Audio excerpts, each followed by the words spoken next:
Hi, my name is Atif Darush, professor and consultant of obstetrics and gynecology. Today, I would like to show you an interesting case of endocervical Nabothian follicles treated by hysteroscopy. And actually, this case shows how delicate is hysteroscopic surgery and how it adds to the current knowledge of intrauterine surgery. You know that Nabothian follicles are defined as mucus-filled retention cysts of the cervix, and most of the textbooks or publications mention that they are asymptomatic and of insignificant value. But the question is, if they are insignificant, why they are present in some patients and they are not seen in others? And why we can see the Nabothian follicles with clear fluid seen through the epithelium and sometimes yellowish or greenish fluid, which means infection. So we have to study the Nabothian follicles or these retention cysts more accurately.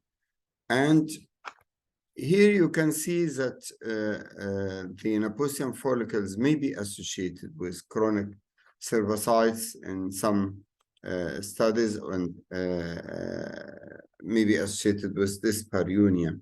And we performed an interesting study on patients with negative cervical swab regarding infection, but we aspirated the Nabothian follicles by needles, and we sent this aspirate for cytology and bacteriology, which revealed that 61.4% of the Nabothian follicles were infected despite the negative cervical swab.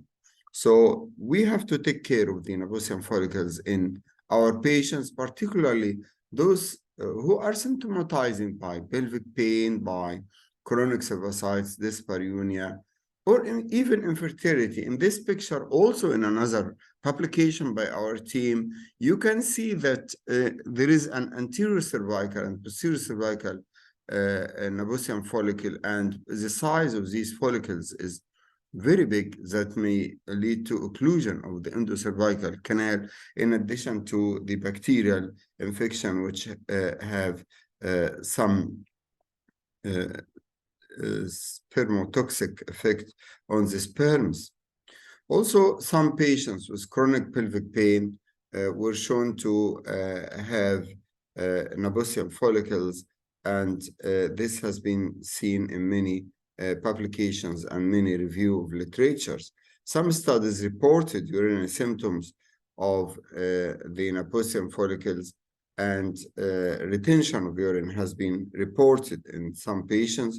And lastly, some studies on genital prolapse reported the importance of huge Nabothian follicles to be the cause of prolapse in some case reports, as seen in these relatively recent cases. Here, when you are performing diagnostic hysteroscopy, you have to enter the endocervical canal in a gentle way, and don't try to be aggressive, and don't try to make excessive dilatation of cervix to see the endocervical canal properly. Here, you can see an Nabothian follicle on the left side of the patient, and here's the endocervical crypts or arbor vitae, where the sperms should be stored to fertilize or to flush the endometrial cavity.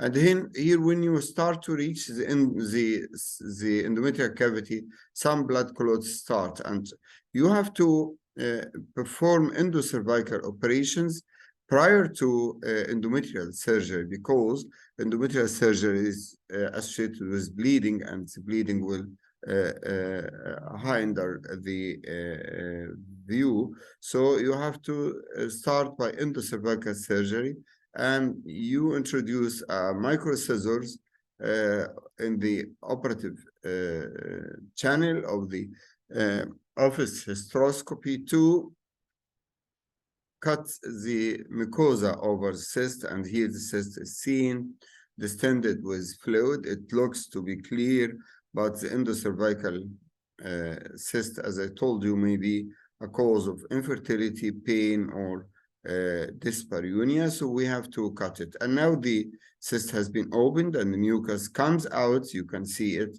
comes out into the fluid of the saline.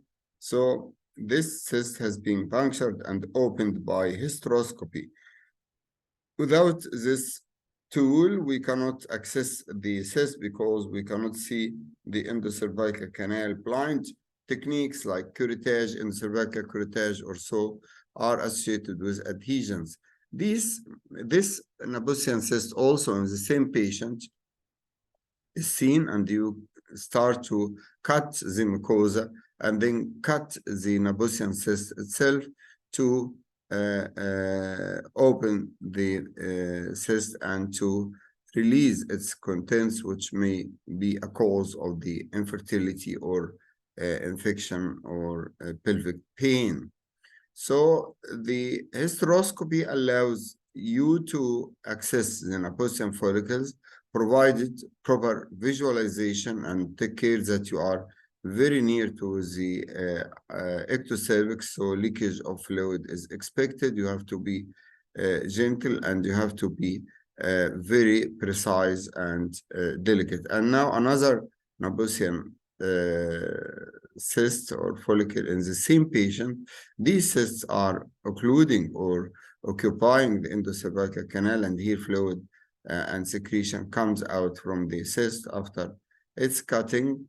And by this way, you excised the whole Nabothian follicles or cysts inside the endocervical canal by hysteroscopy prior to hysteroscopic surgery, and it takes very minimal time, but it adds some value. And here is the endocervical canal after the procedure, looks normal without any Nabothian follicles. By this way, you succeed to help your patients by this delicate technique using hysteroscopy and microscissors. Thank you very much.